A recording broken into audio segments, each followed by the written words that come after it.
మామూలుగానే నలుగురు జర్నలిస్టులను చూపించి మాట్లాడలేని వ్యక్తి జగన్మోహన్ రెడ్డి. అసెంబ్లీకి వచ్చి మాట్లాడలేక, ప్రశ్నలకు జవాబు చెప్పలేక పారిపోయి తిరుగుతున్న వ్యక్తి జగన్మోహన్ రెడ్డి. అలాంటిది అచ్చెన్నాయుడు గారు సవాలు విసిరేస్తే ఓపెన్ డిబేట్కి రమ్మంటే వస్తాడా? స్క్రిప్ట్ లేకుండా చదవలేని, మాట్లాడలేని జగన్మోహన్ రెడ్డి అచ్చెన్నాయుడు గారి డైలాగులకి తట్టుకోగలడా? ఆయన కంచు కట్టారికి కూర్చోగలడా? కాకపోతే సంధి ప్రలాపనలు చేస్తున్న జగన్మోహన్ రెడ్డి లాంటి వాడికి అలా ఘాటుగా సమాధానం చెప్తేనే అర్థమవుతుంది. రైతాంగ అభివృద్ధి, వ్యవసాయ శాఖలో సంస్కరణలు, రైతుల కోసం అమలు చేస్తున్న సంక్షేమ పథకాలపై ఓపెన్ డిబేట్కు సిద్ధమా జగన్ రెడ్డి అని వ్యవసాయ శాఖ మంత్రి కింజరాపు అచ్చెన్నాయుడు వైసీపీ అధినేత జగన్కు సవాల్ విసిరారు. కూటమి ప్రభుత్వం రైతుల కోసం ఏం చేస్తుందో, వ్యవసాయ రంగంలో తీసుకొచ్చిన మార్పు లేవో రాష్ట్ర ప్రజల ముందు బహిర్గతం చేసేందుకు సిద్ధంగా ఉన్నామంటూ అచ్చెన్నాయుడు ప్రకటన విడుదల చేశారు. గత 5 ఏళ్ల వైసీపీ పాలనలో రైతులకు మోసపూరిత వాగ్దానాలు తప్ప ఇంకేమీ ఇవ్వలేదని, మద్దతు ధరలు కోత పెట్టి ఇన్సూరెన్స్ డబ్బులు ఆపేసి పంటలు అమ్మకానికి రాకుండా చేసిన వైసీపీ వైఫల్యాలను ప్రజలు మర్చిపోలేదన్నారు. కూటమి ప్రభుత్వం రైతులకు తోడుగా నిలబడి విత్తనాల నుంచి పంట అమ్మకాల వరకు పూర్తి సహకారం అందిస్తోందన్నారు. ఎరువులు, విత్తనాలు సమయానికి అందిస్తూ పంటలకు రుణ సౌకర్యం కల్పిస్తూ రైతు కుటుంబాలను రక్షించేలా పథకాలను అమలు చేస్తోందన్నారు. దీనిపై ధైర్యం ఉంటే జగన్ పబ్లిక్ డిబేట్ కు రావాలని సవాల్ విసిరారు. ఎవరికి రైతుల పట్ల నిజమైన నిబద్ధత ఉందో ప్రజలే తీర్పు చెబుతారని మంత్రి అచ్చెన్నాయుడు సవాల్ చేశారు. రైతాంగానికి ఊరట కల్పించే విధంగా అద్భుతమైన నిర్ణయాలు తీసుకుంటూ ఎరువుల సరఫరా, పంట కొనుగోళ్లు, మద్దతు ధరలు, రుణమాఫీ వంటి కీలక అంశాలను సమర్థవంతంగా ముందుకు తీసుకెళ్తున్న కూటమి ప్రభుత్వంపై జగన్ రెడ్డి ఆరోపణలు చేయడం విచిత్రమని అచ్చెన్నాయుడు విమర్శించారు. ప్రజలకు అబద్ధాలు చెప్పి అధికారంలోకి వచ్చిన జగన్ తన 5 ఏళ్ల పాలనలో రైతాంగాన్ని మోసం చేసి నేడు తప్పుడు ఆరోపణలు చేసి మళ్లీ ప్రజలను తప్పుదారి పట్టించే ప్రయత్నం చేస్తున్నారని మండిపడ్డారు. రైతు సంక్షేమం అంటే జగన్కు ఏమాత్రం లక్ష్యం లేదని ఆయన పాలనలోనే స్పష్టమైందన్నారు.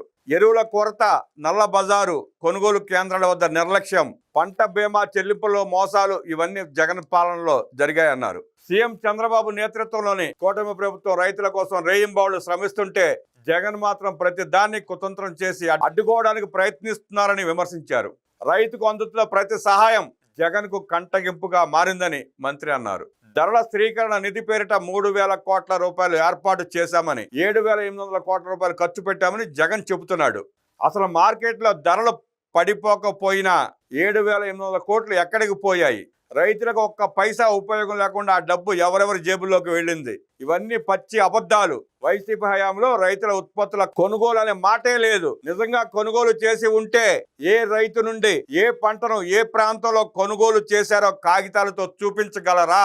లేకపోతే అబద్ధాల గజిబిజి నుంచి బయట పడగలరా అని సవాల్ విసిరారు. హెచ్డి బర్లీ పొగాకు ధర పడిపోతే 271 కోట్ల రూపాయలు వెచ్చించి 20,000 మిలియన్ కిలోలు కొనుగోలు చేసేందుకు నిర్ణయించి ఇప్పటికే 16,000 మిలియన్ కిలోలు కొనుగోలు చేశామని తెలిపారు. ఇంకా మిగిలిన 4,000 మిలియన్ కిలోలను కూడా కొంటామని, ఇంకో 60,000 మిలియన్ కిలోలను ప్రైవేటు వర్తకుల ద్వారా కొనుగోలు చేయించామని తెలిపారు. కూటమి ప్రభుత్వం ఏర్పడినప్పటి నుండి 3 సందర్భాలలో టమాటా ధర పడిపోతే 4,599 మెట్రిక్ టన్నుల టమాటా పంటను కొనుగోలు చేసి 11,25,00,000 రూపాయలను రైతులకు చెల్లించామని అచ్చెన్నాయుడు పేర్కొన్నారు. ఉల్లి ధరల విషయంలో మీరు ముసలి కన్నీరు కారుస్తున్నారు. మా ప్రభుత్వం మద్దతు ధరగా 1,200 రూపాయలు ప్రకటించింది. కానీ మీరు ఒకవైపు 1,200 రూపాయలు మద్దతు ధర అని చెబుతారు, మరోవైపు 300కే కొనుగోలు జరుగుతుందని అంటారు. అసలు మద్దతు ధర విధానం తెలుసా? తెలుసుకునే తెలివి ఉన్నదా? మద్దతు ధర కన్నా మార్కెట్లో అమ్ముడుపోయినటువంటి విలువ తగ్గితే ఆ వ్యత్యాసాన్ని ప్రభుత్వమే చెల్లిస్తుంది. మార్కెట్లో 300 గ్రేడ్ అయితే మిగతా 900 రూపాయలు ప్రభుత్వం చెల్లిస్తుంది. ఈ ప్రాథమిక జ్ఞానం కూడా లేని నువ్వు అసలు మాజీ ముఖ్యమంత్రివేనా అని ఎద్దేవా చేశారు అచ్చెన్నాయుడు. వైసీపీ హయాంలో రైతుల ధాన్యం కొనుగోలు చేసిన డబ్బులు ఇవ్వలేదు. కానీ కూటమి ప్రభుత్వం అధికారంలోకి వచ్చిన వెంటనే బకాయి పడ్డ నగదును రైతులకు అందజేశామని, రైతుల నుండి ధాన్యం కొనుగోలు చేసి 24 గంటలలోపే నగదు రైతుల ఖాతాల్లో జమ చేసిన ఘనత మాదని మంత్రి గుర్తు చేశారు. 2016లో ఉల్లి ధరలు పడిపోతే 7,723 మంది రైతుల నుండి 2,77,000 క్వింటాళ్లు కొనుగోలు చేసి 7 కోట్ల రూపాయలు రైతులకు చెల్లించామన్నారు. 2018లో మరొకసారి 9,740 మంది రైతుల నుండి 3,48,000 క్వింటాళ్ల ఉల్లి కొనుగోలు చేసిన విషయాన్ని గుర్తు చేశారు. 2020 సంవత్సరంలో వైసీపీ ప్రభుత్వంలో ఉల్లి ధరలు పడిపోతే నామమాత్రంగా క్వింటాకి 770 రూపాయల మద్దతు ధర ప్రకటించి ఏ ఒక్కరి దగ్గర ఉల్లి కొనుగోలు చేయకుండా రైతులను మోసం చేశారని మండిపడ్డారు. కూటమి ప్రభుత్వం క్వింటాకు 1,200 రూపాయల మద్దతు ధర ప్రకటించి ఇచ్చిన మాటకు కట్టుబడి అదే ధరకు ఉల్లి కొనుగోలు చేస్తున్నామని తెలిపారు. కోకో ధరలు పడిపోతే 3,776 మంది రైతుల నుంచి కేజీ 50 రూపాయలు అదనంగా ఇచ్చి కొనుగోలు చేశాము. ఇందుకు గాను 11,80,00,000 రూపాయలు చెల్లించాము. తోతాపూరి మామిడి ధర పడిపోతే 51,000 మంది రైతుల నుండి 4,30,000 టన్నుల మామిడి కొనుగోలు చేసి కేజీకి 4 రూపాయల చొప్పున 171 కోట్ల రూపాయలు చెల్లించాము.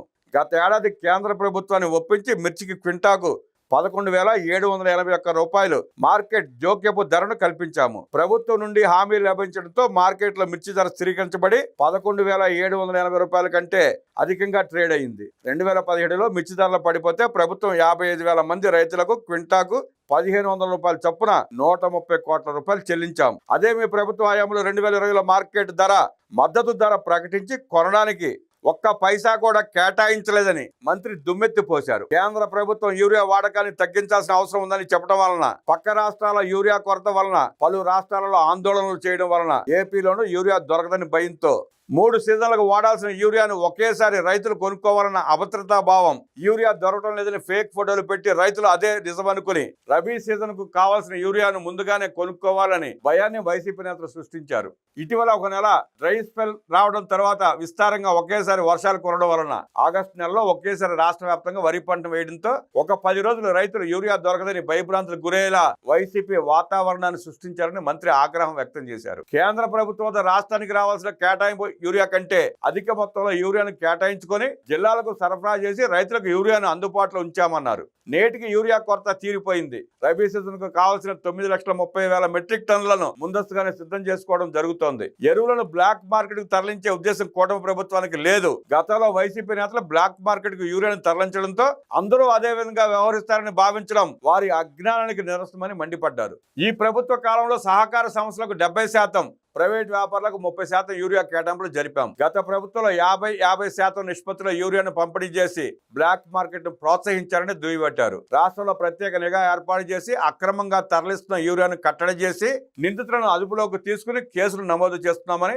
ఆయా చిత్రాలను తన సొంత పత్రికలో వేసుకుని ప్రభుత్వంపై బురద జల్లే ప్రయత్నం చేయడం విచిత్రంగా ఉందన్నారు. సీఎం చంద్రబాబు పారదర్శకంగా ఎరువులు పంపిణీ జరిగేలా చర్యలు చేపడుతుంటే అబద్ధపు ఆరోపణలు చేస్తూ పబ్బం గడుపుకోవడం జగన్ వంకర బుద్ధికి నిరసనమని మంత్రి అచ్చెన్న ఎద్దేవా చేశారు. వైసీపీ నేతలు నిన్న చేపట్టిన అన్నదాత పోరులో రైతులే లేరని, రైతులు జగన్ ను వైసీపీని మర్చిపోయారన్నారు. గత ప్రభుత్వంలో ప్రజాస్వామ్యం ఎక్కడుందని, ఎవరైనా ఏ విషయంపైన ప్రశ్నిస్తే వారిపై తప్పుడు కేసులు బనాయించి జైల్లో వేయడం లేదా విచక్షణారహితంగా దాడులు చేయడం గొంతును వినిపించుకునే వారు కాదని, నేడు స్వేచ్ఛగా ప్రజలు జీవిస్తున్నారని తెలిపారు. ఇచ్చిన మాట ప్రకారం సంక్షేమ పథకాలు తూచా తప్పకుండా అమలు చేస్తున్న కూటమి ప్రభుత్వ పాలనను చూసి తట్టుకోలేక కుళ్ళి ఏడుస్తున్న జగన్ రెడ్డి హంద్రినివా కాలంలో దూకైతేనైనా ఆయనకు వైసీపీకి మోక్షం లభిస్తుందని అచ్చెన్నాయుడు ఎద్దేవా చేశారు.